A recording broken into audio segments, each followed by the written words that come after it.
Oh, hey, I am so glad you made it to your midweek shot in the arm. And today's shot is a breath of fresh air. You ready? Let's go. A breath of fresh air, simply put, is a person or thing that constitutes a refreshing change.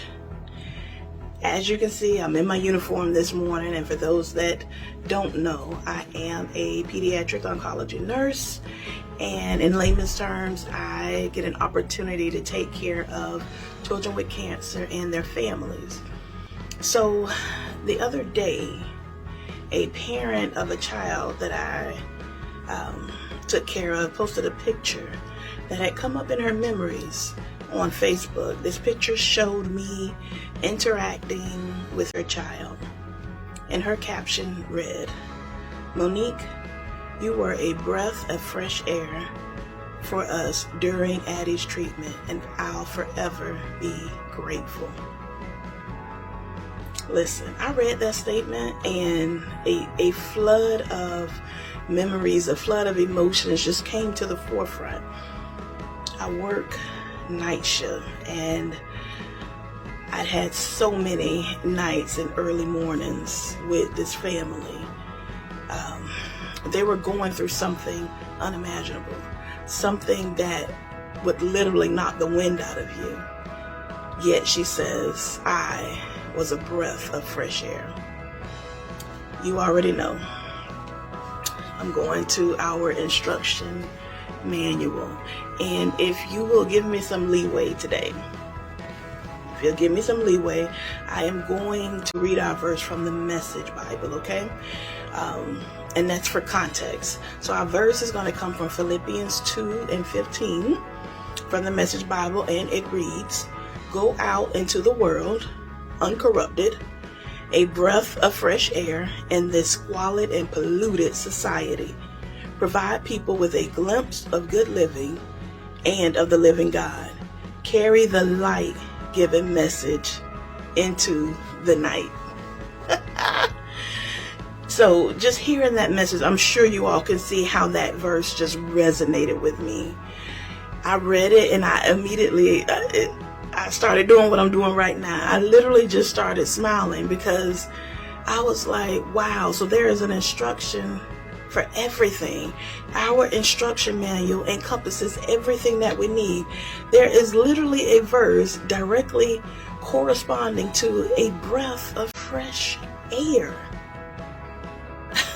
The verse says, "Go into the world, uncorrupted, a breath of fresh air in the squalid and polluted society." As Christians, we are called to be a breath of fresh air in any circumstance. In any circumstance, a breath of fresh air in this squalid and polluted society. My God, squalid is dirty and unpleasant. Polluted is contamination. We are called to be a breath of fresh air in a dirty, unpleasant, contaminated society. That's what we are called to be. The remainder of the verse says, "Provide people with a glimpse of good living and of the living God. Carry the light-giving message into the night." Listen. Carry the light-giving message into the night. It doesn't say carry the light-giving message at night. It says into the night. And that word into means progression. It means continual. So we ought to start when we wake up. Come on, when he breathes breath into our body, we should use that same breath from morning into the night. Someone can be having what they deem to be the worst day of their life, but when they encounter you, come on, it should be like encountering a breath of fresh air. There should be something about you that provides people with a glimpse of the living God. Come on, when you walk into a room, when you walk into a meeting, when you're in a relationship, when you come across a situation, Come on, man. That by the world standards is filled with contaminants. By the world standard is filled with bad news. By the world standard, there's heartbreak, there's disappointment, there's negativity. I mean, the air is just polluted. But when you walk into the room, there should be a breath of fresh air. A breath of fresh air, in spite of all that pollution, in spite of the depression, in spite of the anxiety, in spite of the things that you may be going through, or that someone else may be going through. When you come around, come on, when you show up, should be a breath of fresh air. Our unconditional love and humble service to others should overcome the pollution. Let me read that again. Our unconditional love and humble service to others. Listen, when I was taking care of Addie, I wasn't just showing up to work. I was unconditionally, humbly serving them in whatever capacity they needed. And let me tell you something, you don't always know what somebody needs. It's not always written out for you, plain and simple. It's not always showing on their face. You are supposed to show up and humbly serve in whatever capacity. You should be a breath of fresh air to anybody that gets an opportunity to encounter you. That is what God has called us to be. A breath of fresh air. We should change the environment. Come on, somebody. When we walk into the room, the environment changes. The environment changes. When light walks in to the dark, there should be a ray. You should look different. Things should be different. You should be a breath of fresh air.